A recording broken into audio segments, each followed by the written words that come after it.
मंत्र पाठ।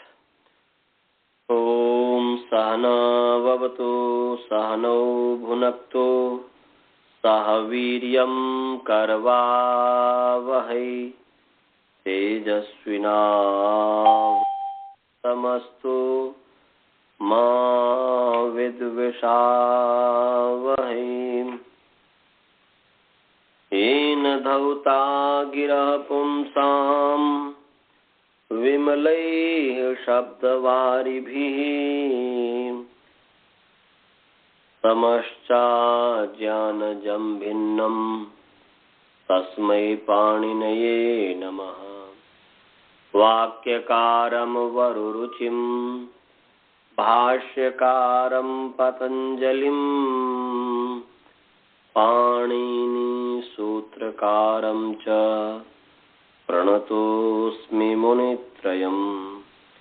ओम शांति शांति शांति।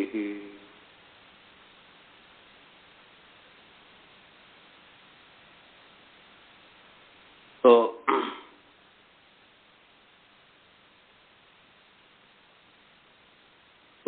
सुब्रह्मण्योम की हमने सिद्धि कर दी थी। सुब्रह्मण्य में जो यकार उत्तरवर्ती आकार है वह स्वरित है। हमने बताया था कि सुब्रह्मणी साधु, तो सुब्रह्मण की और सत्र साधु में जो यत हो गया, प्रागहिताद्यत जो यत है, तो सुब्रह्मण या सुब्रह्मण्य है। और तित स्वरितम स्वर सिद्धि में तित स्वरितम से तित स्वरित होता है, तो यह स्वरित है। और अनुदात्तम पदम एक वर्जम, एक को छोड़ के सब अनुदात्त है, सब निघात हुआ। तो यकार को छोड़ करके तो सकार उत्तरवर्ती उकार, ब्र में रेफ उत्तरवर्ती अकार, म में मकार उत्तरवर्ती अकार, ये सब जो है अनुदात्त है। फिर जो आपने टाप लाया था, तो टाप अनुदात्तो सुपितो सुप और पित जो है अनुदात्त है। तो ये पित है, ताप तो अनुदात्त है। तो अब सुब्रह्मण्य और टाप, इसके सर पर अकार शब्द दीर्घ हो गया। तो स्वरित और अनुदात्त के स्थान पर हुआ जो एकादेश जो है वह आंतर्य से, माने अंतरतम्य से जो है वह स्वरित होगा। क्या आंतर्य है जी? स्वरित में जो है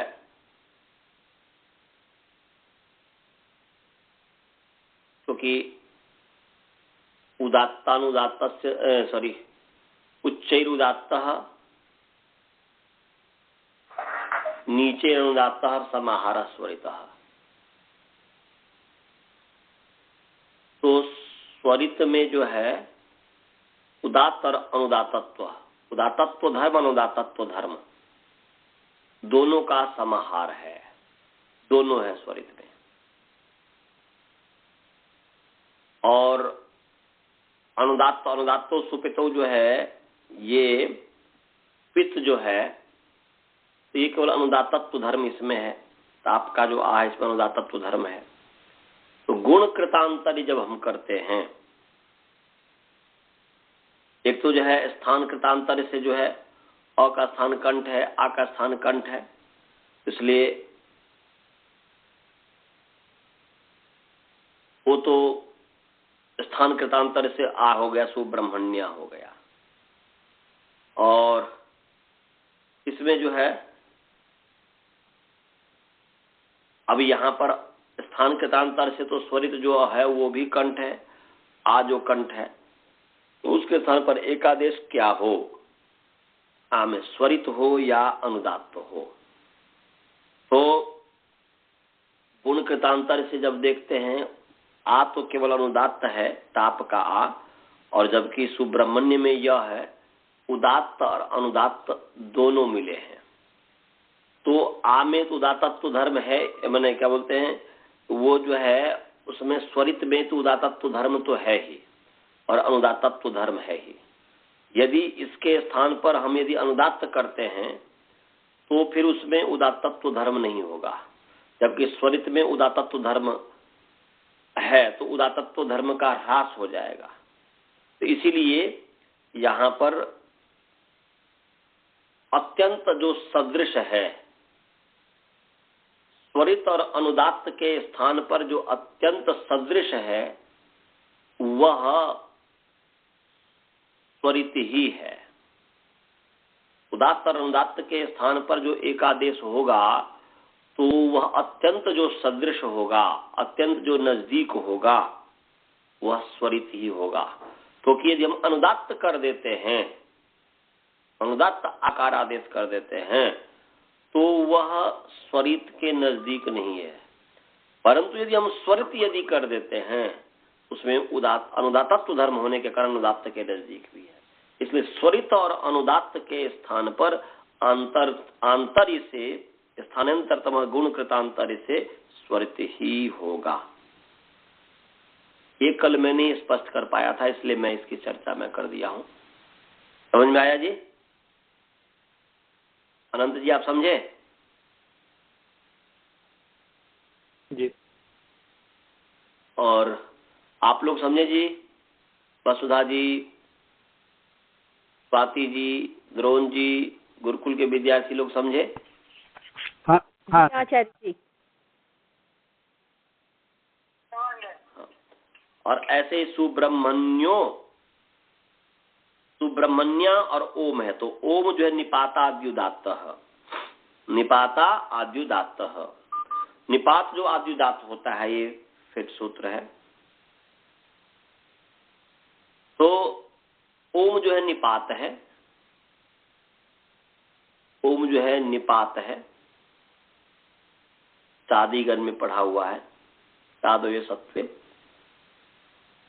तो ओम शब्द निपात है, तो उसका आदि जो ओ है वह उदात्त है। अब आ और ओ को जो एकादेश हुआ, ओ मांगोस्त जो पर रूप हुआ है आर ओ का, तो वो तो पर रूप ओ हो गया, सुब्रह्मण्योम बन गया। परंतु अब स्वरित जो आ है और ओम का जो उदात्त है, इसके स्थान पर जो एकादेश होगा वह आंतर्य से स्वरित उदात्त का एकादेश स्वरित ही होगा।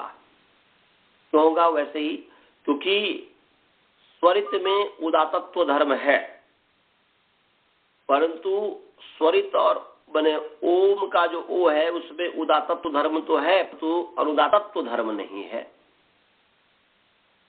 स्वरित में उदात्तत्व धर्म अनुदात्तत्व धर्म दोनों होता है। तो गुण कृतांतर से कि अधिक जो गुण मिल रहा है, स्वरित और उदात्त के स्थान पर जो आदेश होगा वह स्वरित यदि आदेश हो तो वह उस दोनों के नजदीक है। स्वरित के नजदीक तो है ही, स्वरित के पास तो है ही, पूरा साक्षात ही है, और अनुदात्त के नजदीक भी है, अनुदात्तत्व धर्म में, उदात्तत्व धर्म में उदात्तत्व के नजदीक भी है। और यदि हम स्वरित और उदात्त के स्थान पर यदि उदात्त कर देते हैं तो वह उसमें फिर अनुदात्तत्व धर्म नहीं है उदात्त में, उदात्त वर्ण में। इसीलिए स्वरित और उदात्त के स्थान पर जो एक आदेश होगा आंतरतम्य से आंतरतम्यात वह स्वरित ही होगा। तो सुब्रह्मण्योम में ओ हो गया स्वरित, और सु इत्यादि जितने भी हैं सब अनुदात्त हो गए। तो सकार उत्तरवर्ती उकार भी अनुदात, ब्रह्म उत्तरवर्ती अकार भी अनुदात, और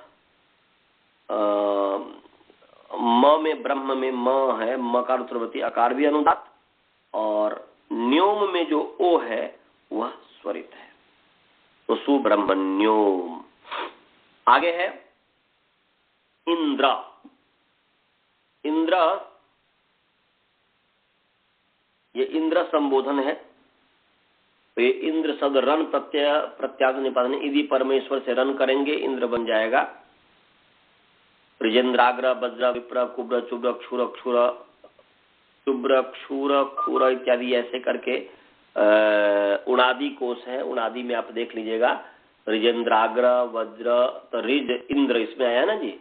रिजेंद्राग्र, वज्र, विप्र, कुब्र, चुब्र, क्षूर, खुर, गौर, वंद्रेरा, माला, ऐसा करके है वो, हमें जहां तक याद आ रहा है।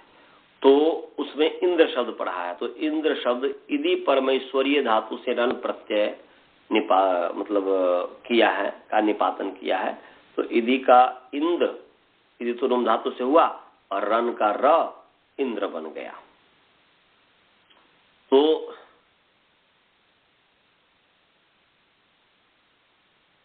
वैसे इंद्र का स्वर सिद्धि यदि करेंगे तो इदी धातु अंतोदात्त भवति, तो धातु जो है अंतोदात्त होता है, तो इंद्र में ई जो है वह उदात्त हुआ है। परंतु रन जो प्रत्यय किया, रन प्रत्यय किया तो सामान्य रूप से आद्युदात्त प्रत्यय का आदि उदात्त होता है, परंतु रन जो है नित्य है, तो ई नित्यादिर नित्यम, इत और नित्य के पर रहते आदि उदात्त होता है। तो यहाँ पर ई नित्यादिर नित्यम ये सूत्र पीछे पढ़ाया हूँ नहीं जी कि नहीं पढ़ाया हूँ? ई नित्यादिर नित्यम हमें लग रहा कि पढ़ाया हूँ। हाँ जी बताइए, ई नित्यादिर नित्यम पढ़ाया हूँ? देख लीजिएगा, यदि नहीं है तो ई नित्यादि नित्यम कहाँ का सूत्र है देख लीजिए तो जी। ई नित्यादि नित्यम ये आदि उदात्त करता है, 6ठा अध्याय का है शायद।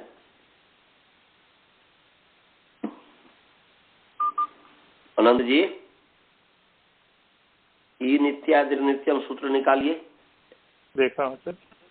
हाँ हमारे पास अष्टाध्याय नहीं है, कुछ में देखूंगा।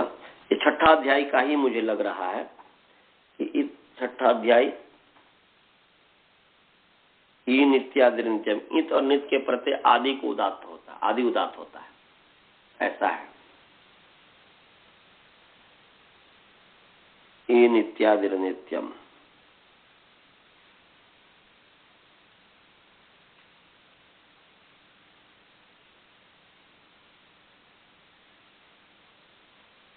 मिला। चौथा जो यो है ई नित्यादिर नित्यम,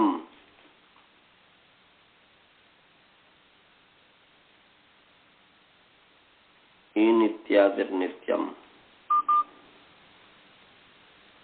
मिल गया। 6-1-191 नंबर सूत्र है, 6ठा अध्याय पहला पाद का, 6ठा अध्याय पहला पाद का 191 है, ये मैं पढ़ाया हूँ लग रहा है। तो इन नित्यादिर निकाल लिए वैसे। हाँ जी पढ़ा दिया। हाँ लग रहा है कि मैं पढ़ाया हूँ कि इति निति प्रत्यय परतः नित्यम आदि उदात्तो भवति, नित्य आदि उदात्त होता है। तो यहाँ पर रन जो प्रत्यय है, रन जो प्रत्यय है ये रन के पर रहते नित्य जो है आदि उदात्त होता है। तो यहाँ पर ई जो है उदात्त हो गया, और फिर अनुदात्तम पदम एक वर्जम, एक को छोड़कर के अनुदात्त हो गया, तो ई उदात्त है और द्र कार्य प्रवृत्ति जो आकार है वह अनुदात्त है। समझ आ गया अजय? सभी समझ गए? हाँ सर। जितना मैं पढ़ाया वो समझ में आ गया ना। अब आगे कि इंद्र जो है संबोधन है।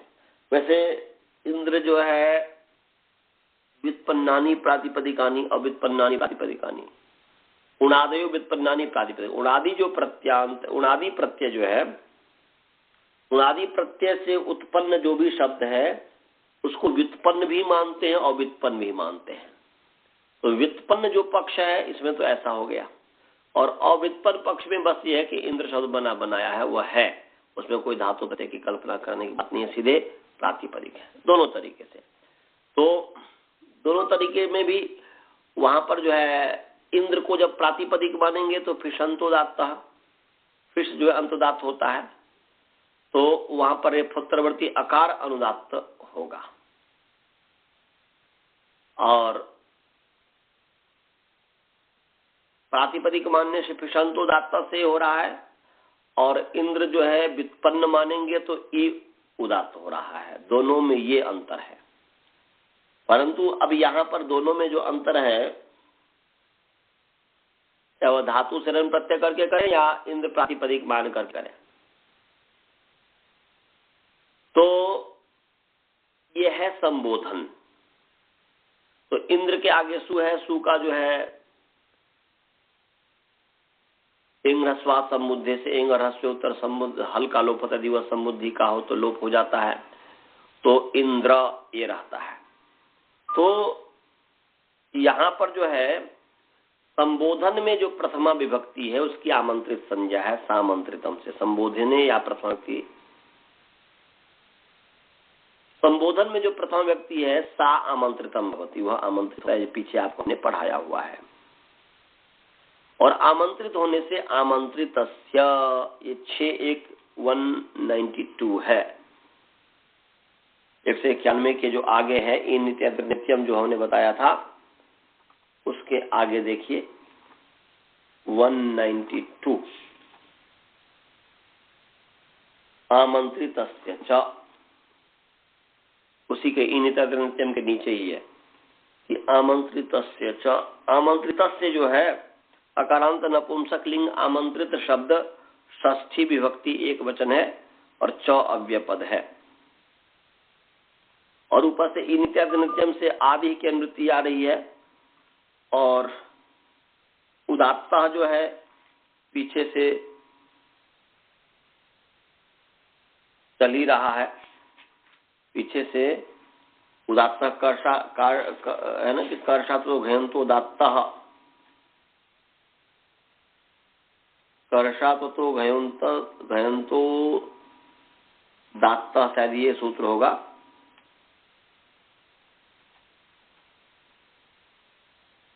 उससे उदात्ता की अनुवृत्ति आ रही है। 61 मैंने क्या बोलते 6153 नंबर सूत्र है, इसका 217 तक जाता है, तो उदात्ता की अनुवृत्ति आ रही है। तो क्या अर्थ हो गया जी?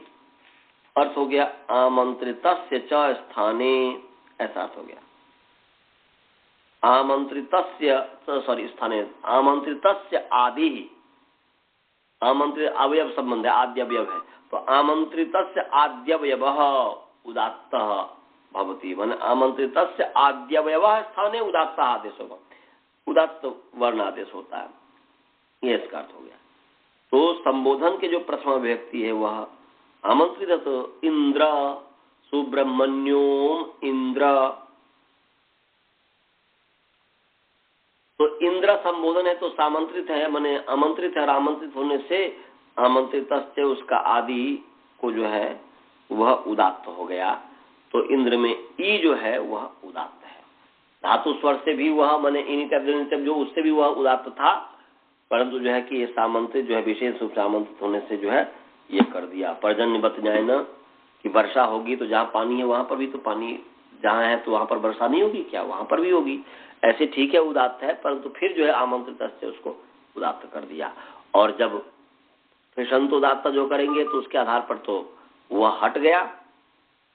सत्यश्रेष्ठ स्वरूप बलियान, सत्यश्रेष्ठ स्वरूप बलियान, तो वह जो रन कार्य पुत्रवर्ती जो आकार था, मैं रन बोल रहा हूं, इंद्र में फिर संतोदात्त से रेफोत्तरवर्ती जो आकार था वह उदात्त वो हट गया और ई हो गया उदात्त। फिर अनुदात्तम पदम एक वर्जम, एक को छोड़ करके सब अनुदात्त हो जाता है।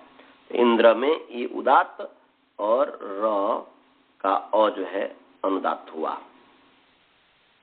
अब उसके पश्चात उदात्तानुदात्तस्य स्वरितः, उदात्त से उत्तर जो अनुदात्त है उसके स्थान पर स्वरित होता है तो उसको स्वरित हुआ। परंतु अब जो ये जो स्वरित है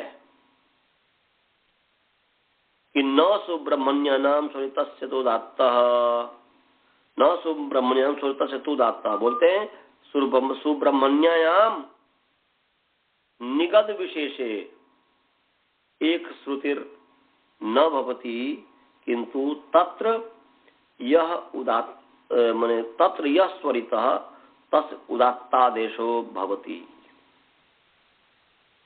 तो ये जो है उदात्त से उत्तर जो अनुदात्त स्वरित होता है, तो सुब्रह्मण्योम इंद्र, इंद्र आगच्छ, इंद्र आगच्छ है, तो इंद्र आगच्छ।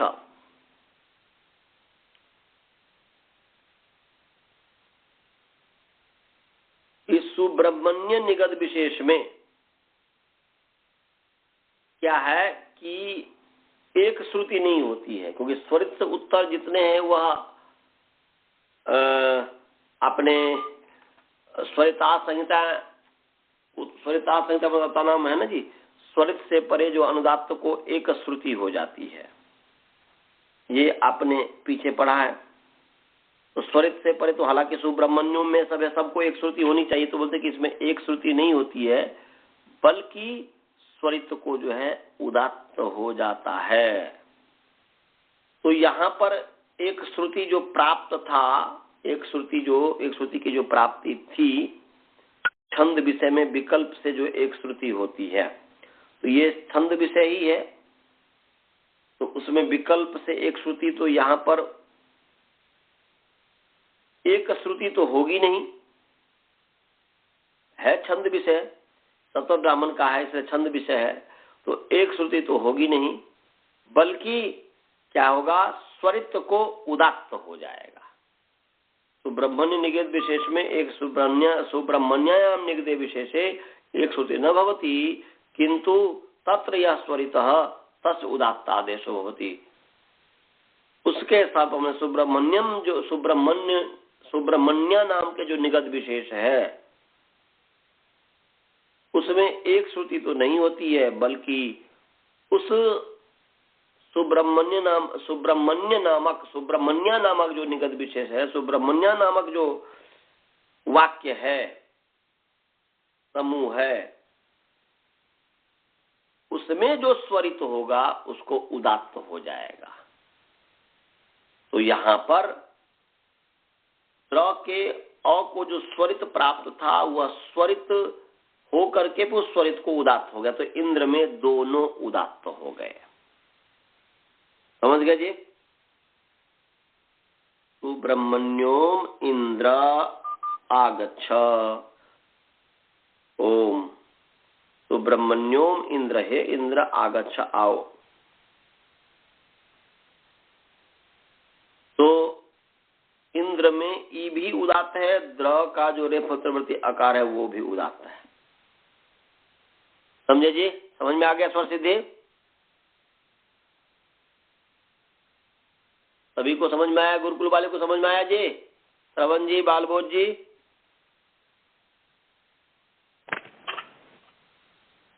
जी? और आप लोग स्काइप वाले समझ गए? वसुधा जी, स्वाति जी, सब समझ में आया है? जी समझ में आया जी। अच्छे को अनंत जी, आपको समझ में आया? जी। अब आगे है आगच्छ।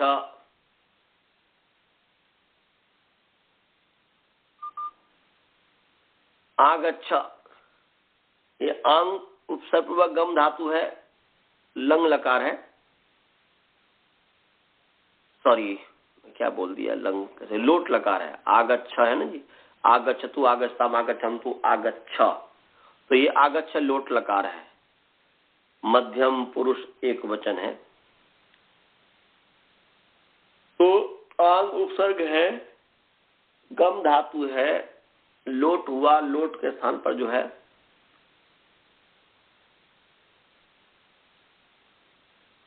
लोट के स्थान पर जो सिप हुआ है, और सिप हो गया आगम सिप, शप ले आइए, तो आ गम अ सिप, सिप को ही हो जाएगा, और अतोहे से अकारांत अंश हे को जो है मैंने उससे जो ही का लुक हो गया, और समोगम रिच्छिभ्याम जो है उसको छ इत्यादि आदेश होकर के छे च सेतु इत्यादि आगम करके आगच्छ बन जाएगा। तो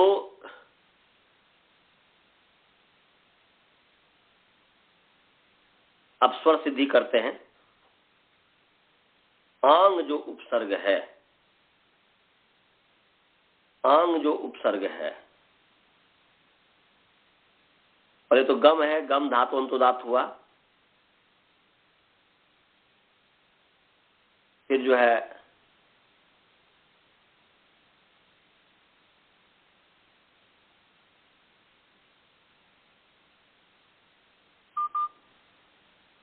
सप जो प्रत्यय है वो भी तो पित्त है, अनुदात सुपित वह अनुदात है। उसके पश्चात फिर जो है यहाँ पर जो फिर सूत्र है उपसर्गश्चाभिवर्जम, उपसर्गश्चाभिवर्जम बोलते उपसर्गाः उदात्ताः भवन्ति अभिवर्जम अभिवर्जयित्वा।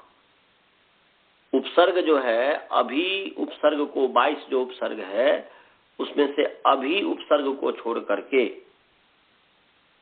जो और रेस्ट है बचे हुए जो हैं शेष जो है वो सब उदात्त होते हैं। तो आंग है ये उदात्त हो गया, आंग जो है उदात्त हो गया। अब जो है आंग उदात्त है और धातु स्वर इत्यादि से जो है वह ग जो है उदात्त है, वो भी उदात्त है।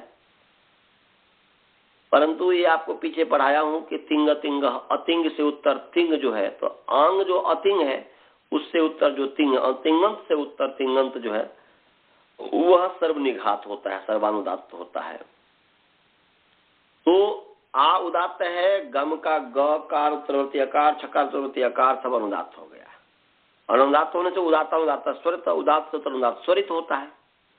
तो उदात्त है आ, उससे उत्तर जो गम का गकार उत्तरवर्ती अकार है वह स्वरित हो गया। आ ग, आ उदात्त ग स्वरित और छ, फिर जो है छ की जो है अनुदात्त है उसकी एक श्रुति। स्वरिता संहिता अनुदात्ता नाम, स्वरित से परे संहिता विषय अनुदात्त को एक श्रुति होती है, एक श्रुति हुई। तो अब यहां पर जो है क्या कह रहा है कि उदात्त से उत्तर जो अनुदात्त को स्वरित अ को जो स्वरित हुआ, जो आज उदात्त है उत्तर अनुदात्त, उससे उत्तर जो गम का अ है वह स्वरित हुआ, उसको अब कह रहे हैं कि सुब्रह्मण्य नाम निगदे विशेषे एक श्रुति न भवती। एक श्रुति जो हमने कहा कि स्वरिता परेशान दाता में एक श्रुति भवती, बोलते हैं सुब्रह्मण्य नामक जो दिग्गज विशेष है समुदाय है उसमें एक श्रुति नहीं होती है, बल्कि स्वरित के स्थान पर उदात्त हो जाता है। वह उस निगद में जो स्वरित होगा उस स्वरित के स्थान पर उदात्त हो जाएगा। तो आ भी उदात्त है और गकारवती भी उदात्त है, और छ को जो अनुदात्त ही रहा क्योंकि उसको एक श्रुति तो होगी नहीं। तो सुब्रह्मण्योम इंद्र आगच्छ, अब इंद्र में जो उदात्त है और आगच्छ में आ भी उदात्त है, तो उदात्त उदात्त के स्थान पर उदात्त ही एक आदेश हुआ, एक आदेश उदात्त ही होगा। तो इंद्रागच्छ में आ भी उदात्त हुआ, गम का अ भी उदात्त हुआ ग का वो, और छ अनुदात्त हो गया। ये इसकी स्वर सिद्धि होगी। समझ में आया? तो ब्रह्मण्योम इंद्र आगच्छ, यहां तक हमने स्वर सिद्धि किया। सभी समझ गए? नहीं समझ में आएगा तो पूछेंगे। आगे है हरिव आगच्छ। तो हरिव, हरिव माने हरिवह, ये मतु प्रत्यांत है। हरि अस्ति यस्मिन् या हरि अस्ति यस्य। जिसमें हरि है, जिसके पास हरि है, वो हरि वह हो जाएगा। हरि वाला तो अब हरि का प्रसंग अनुसार क्या अर्थ लिया जाएगा वो देखना पड़ेगा कि जिसके पास हरि है, जिसमें हरि है। हरि का अर्थ भगवान लेंगे तो जिसने परमात्मा को प्राप्त कर लिया ये हो जाएगा हरि वह। हरि का अर्थ यदि बंदर लेंगे तो जिसके पास बंदर है वो हरि वह हो गया। हरि का अर्थ सांप लेंगे तो जिसके पास सांप होगा वो हरि वह हो गया। हरि का अर्थ यदि हिरण लेंगे जिसके पास हिरण है वो हरि वह हो गया। आप हरि का अर्थ जिस व्याघ्र लेंगे, बाघ लेंगे, सिंह लेंगे, ये सब अर्थ है तो व्यक्ति हो गया हरि वह। तो ये देखना ये होता है कि हरि के बहुत सारे अर्थ हैं, 13 अर्थ है लगभग, हमें याद है जहां तक हमने पढ़ा है। तो उसमें बंदर, सांप, सिंह, भगवान, विष्णु, ये सब नाम है हरि के। तो जो प्रसंगानुसार अर्थ होगा वो देखेंगे वह किस प्रसंग में कहा गया हुआ है। हरि का अर्थ किरण लेंगे तो हरि का अर्थ सूर्य हो जाएगा, क्योंकि हरि का अर्थ किरण भी है। तो हरि व हरि शब्द और उससे मतुप प्रत्यय किया, मतुप प्रत्यय किया, तदस्यास् तस्मिन् मतुप। प्रथमा समर्थ प्रातिपदिक से अस्य तत् अस्य अस्मिन् इति मतुप। इस सूत्र का अर्थ बता दिया हूं कि नहीं? बोलिए जी अनंत जी, इस सूत्र को पढ़ाया हूं कि नहीं पढ़ाया हूं? कौन सा सूत्र आचार्य? तदस्यास्त्यस्मिन् इति मतुप। तदस्यास्त्यस्मिन् इति मतुप पढ़ा दिया आचार्य जी, पढ़ा दिया हूं। बताता हूँ कौन से सूत्र में है। गोमान की सिद्धि, 94 नंबर सूत्र है। गोमान की सिद्धि में बताया था। हाँ ठीक करें आप। तो तदस्यास्त्यस्मिन् मतुप, तो तत् इति प्रथमा समर्थ प्रातिपदिक से अस्य षष्ठी अर्थ में और अस्मिन् सप्तमी अर्थ में मतुप प्रत्यय होता है। तो यहाँ पर हरि सु मतुप ऐसा हुआ। हरि सु मतुप, अनुबंध लोप माने अनुबंध लोप मतुप का मत, तो हरि सु मत। अब इसके पश्चात हरि सुमत के बाद कृत तदित समासाश्च, तदिता में तदित है तो कृत तदित और तदितांत की प्रातिपदिक संज्ञा होती है। प्रातिपदिक संज्ञा में सुपो धातु प्रातिपदिक यो, धातु और प्रातिपदिक के अवयव जो सुप है उसका लुक हो गया, तो हरि मत बना। अब हरि मत के आगे संबोधन में हरि व आगच्छ, तो संबोधन में सु आया।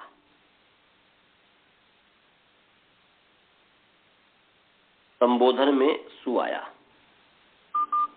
और समुद्धि का सु आकर के तो हो जाएगा हरिमत सु। अब इसके पश्चात हरिमत जो सु है, यहां पर उगिदचाम सर्वनाम स्थाने धातु, उगित अंगों को रचु धातु को नुमागम होता है।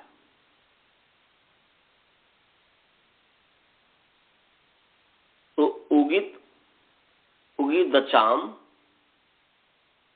सर्वनाम स्थाने, सर्वनाम स्थान के परे रहते। इसका अर्थ बताया हूं ना जी आपको कि नहीं पढ़ाया हूं?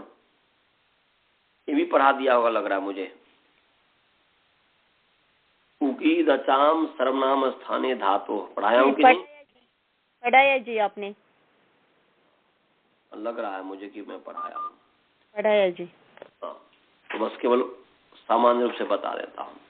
तो उगिदचाम सर्वनाम स्थाने धातु कहता है उगित जो धातु है, तो उगित जो अंग है और ऐचु जो धातु है, तो उकित मैंने उकित और ऐचु, तो अधातो हो, धातु भिन्न जो उगित होगा, और ऐचु धातु भिन्न उगित, ऐसे अंग को तथा ऐचु धातु को जो है सर्वनाम स्थान के परे रहते नुमागम होता है। तो धातु भिन्न उगित होना चाहिए। तो यहां पर जो हरिमत जो है, हरिमत सु, तो सर्वनाम स्थान सु परे है ही। सुर नपुंसक नपुंसक भिन्न जो सुट है उसकी सर्वनाम स्थान संज्ञा है, तो सर्वनाम स्थान परे है ही, तो सर्वनाम स्थान परे है। और हरिमत जो है धातु भिन्न अंग है, धातु भिन्न जो उगित जो अंग हुआ, तो धातु भिन्न उगित अंग है हरिमत। इसका अंतावयव नुम हो गया। इसका अंतावयव मृदचोत्यात्रा अंतिम अर्थ से परे नुम होता है। तो क्या हो गया? हरि म नुम तसु, अनुबंध लोप, हरि म न त स।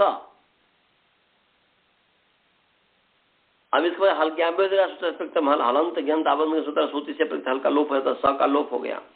तो हरिमंत, अब हरिमंत में संयोगांत से लोप, हरिमंत जो है तो संयोगांत पदस्य अंतस्थान लोपो भवति, तो यहाँ पर स का भी लोप हो गया। तो हरिमन बचा, हरिमन बचा। अब हरिमन है। अब इस स्थिति में मतु वसोरु समुद्धौ, ये निकाल लीजिए। मतु वसुर समुद्धो छंदस्य से 8-3 अष्टम अध्याय तीसरा पाद का पहला सूत्र है। अष्टम अध्याय तीसरा पाद का पहला सूत्र है, मतु वसुर समुद्धो छंदसी, ऐसा निकाल लीजिए। निकाल लिया? मतु वसोरु समुद्धौ छंदसी, निकाल लीजिए। 8-3-1 अष्टम अध्याय तीसरा पाद का पहला सूत्र है। निकालिए सभी। आगे है मतु वसोह, पदच्छेद करते हैं। मतु वसोह, सकारांत पुंलिंग मतु वस शब्द या सकारांत नपुंसकलिंग मतु वस शब्द षष्ठी विभक्ति द्विवचन है। और रू जो है लुप्त प्रथमा निर्देश है, का लोप हो गया सुपाम श्लोक से। और संबुद्धौ, इकारांत स्त्रीलिंग संबुद्धि शब्द सप्तमी विभक्ति एक वचन है। छंदसी सकारांत नपुंसकलिंग छंदस शब्द सप्तमी विभक्ति एक वचन है। मतु वसो में समास है। मतुश्च वश्च यदि मतु वसौ तयो मतु वसो, इतरेतर योग द्वंद्व हो गया।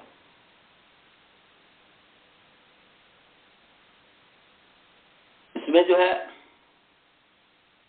अनुवृत्ति आ रही है संहितायाम की, तयोवाची संहितायाम जो है 8-2-108 नंबर सूत्र, इससे संहितायाम की अनुवृत्ति आ रही है। और अष्टम अध्याय पहला पाद का जो पदस्य 8-1-16 नंबर सूत्र है, जो पदस्य, इसका अधिकार अपदांत से मूर्धन्य जो है से पहले जो 8-3-55 है, अष्टम अध्याय तीसरा पाद का 55वां सूत्र, उससे पहले तक पदस्य का अधिकार चलता है। तो पहले से अधिकार चलता है। क्या हो गया? कट गया क्यों? रुक जाइए, यहाँ जो कट गया है पता नहीं।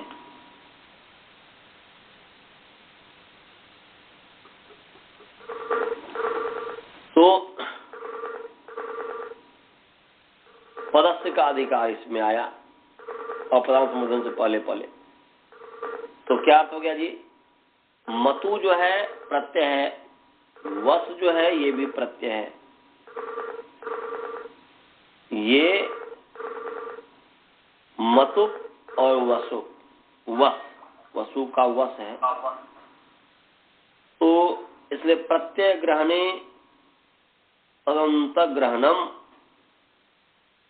प्रत्यय के ग्रहण में तदंत का ग्रहण होता है, इसलिए अर्थ हो गया मत्वंत और वस्वंत, वसु अंत वाले। वसु का वस है, अनुबंध लोप करके वसु है वैसे। तो मत्वंत और वस्वंत दोनों वसु प्रत्यय है, मतु प्रत्यय है। तो मत्वंतस्य वस्वंतस्य च पदस्य, माने मत्वंतस्य वस्वंतस्य च पदस्य अंतस्य अल स्थाने रू भवति संहितायां विषये संबुद्धौ परतः छंदसी विषय। मैंने सप्तमी सब एक करते छंदसी विषये संहितायां विषये संबुद्धौ परतः मत्वंतस्य वस्वंतस्य च पदस्य अंतस्य अल स्थाने रू आदेशो भवति, रू इत्येम आदेशो भवति। और समझ में आ गया जी? माने छंद विषय में, छंद विषय में संबुद्धि के परे रहते, छंद विषय में संबुद्धि के परे रहते मत्वंत जो अंग है, हरिमन मत्वंत अंग है, इसका अंतिम जो वर्ण है न, उसको रू हो गया है। असु छंद से समुद्धि पर है ही, तो न को रू हो गया, तो हो गया हरि मरु, ऐसा अर्थ हो गया।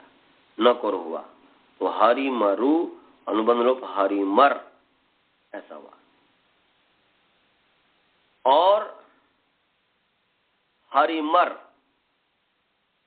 अब हरिमर के आगे अब एक सूत्र है छंदसीरह, इससे म को वह होता है। ये 8-2-15 नंबर सूत्र है, निकाल लीजिए।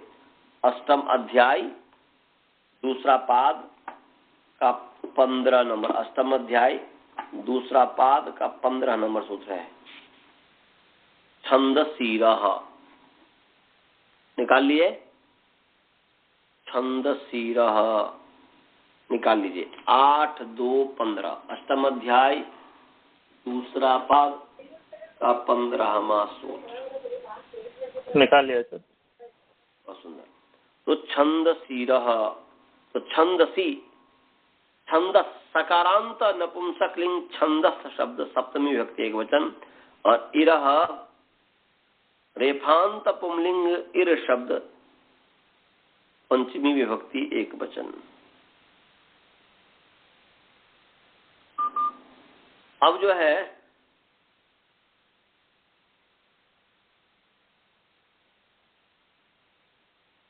समास है इर में, इश्च रच, इश्च रच इति इर तस्मात् इरः, समाहार द्वंद्व समास है। रच होने र हलंत की बात में कर रहा हूं। तो इश्च रच इति इर तस्मात् इरः समाहार द्वंद्व समास हो गया। और ऊपर से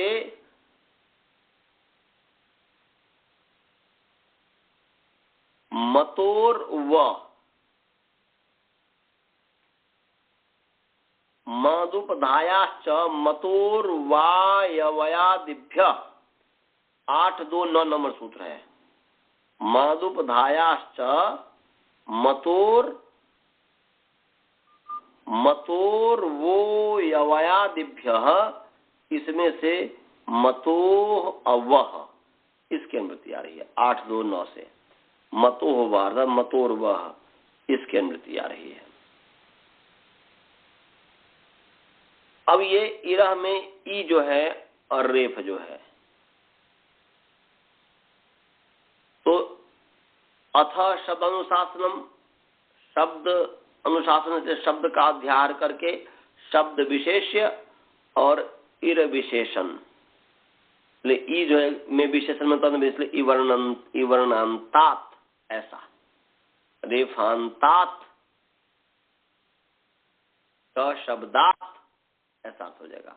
इवर्णांतात रेफांतात च शब्दात, पंचमी है इसलिए तस्मात् उत्तर से आ गया। तो इवर्णांतात छंदसी विषय, ऐसा कीजिएगा, छंदसी विषय इवर्णांतात रेफांतात रेफांतात शब्दस्य शब्दात उत्तरस्य मतोः वह भवति, अर्थात मतोर्वत्वम भवति, माने मतोः स्थाने वकार आदेशो भवति। और समझ में आ गया? छंद विषय में इवर्णांत और रेफांत शब्द से उत्तर मतुप को वकार होता है, तो छंद विषय है ही। और हरि मर, तो मर जो है म मतुप है, तो छंद विषय में ये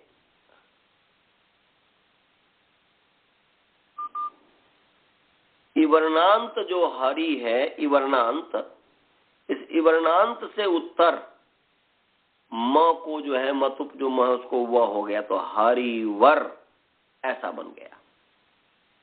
और स जो सोर मैंने र जो है खर बसा विसर्जनीय, देव को विसर्ग हुआ, तो हरिवह ऐसा बना।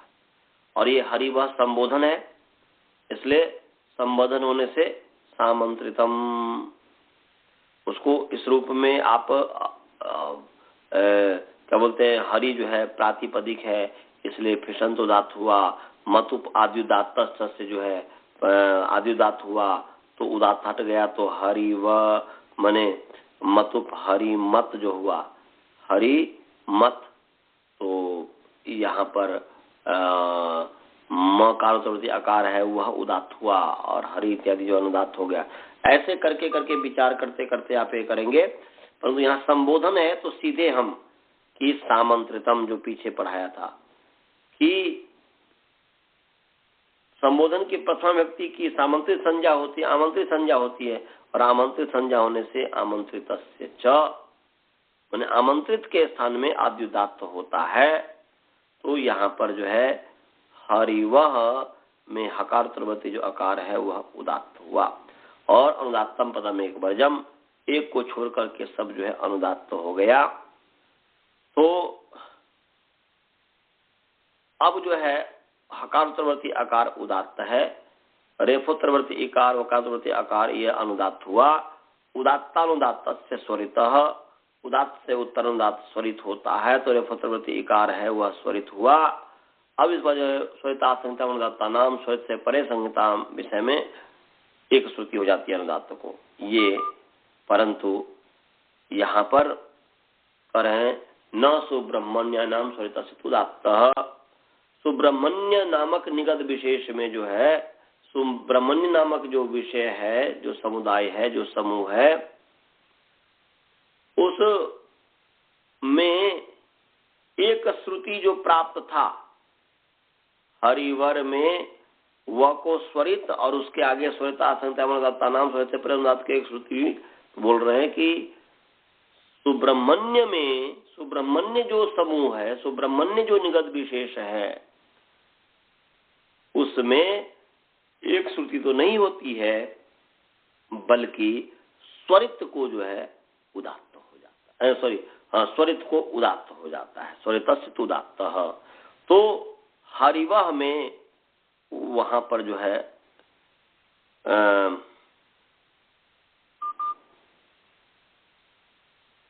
हरिवह जो शब्द है उसमें स्वरित जो रेफोत्तरवर्ती जो आकार था उसको उदात्त हो गया, और वह जो है अनुदात्त हो गया वकारोत्तरवर्ती आकार। तो हरिव हरिव आगच्छ। तो हरिव में कार उत्तरवर्ती अकार, रेफोत्तरवर्ती अकार, मन रेफोत्तरवर्ती अकार, दोनों जो है उदात्त हो गया।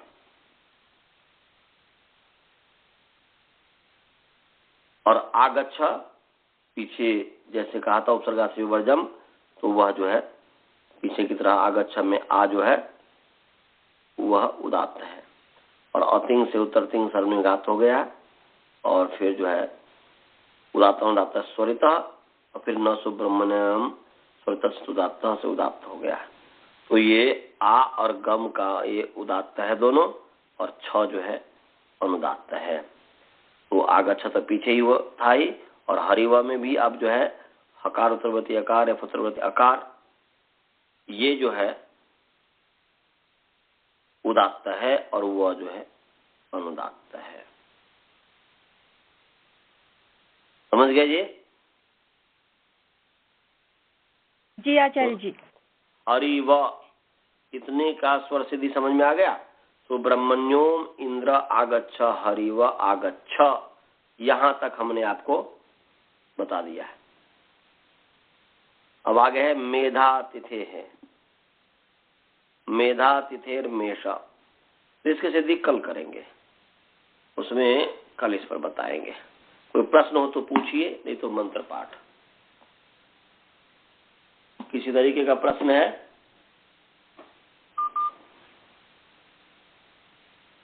हाँ जी जी नहीं जी। मंत्र पाठ करें जी। ओम पूर्णमदः पूर्णमिदं पूर्णात् पूर्णमुदच्यते पूर्णस्य पूर्णमादाय पूर्णमेवावशिष्यते। ओम शांति शांति शांति। चलिए नमस्ते आचार्य जी। नमस्ते आचार्य। रात्रि।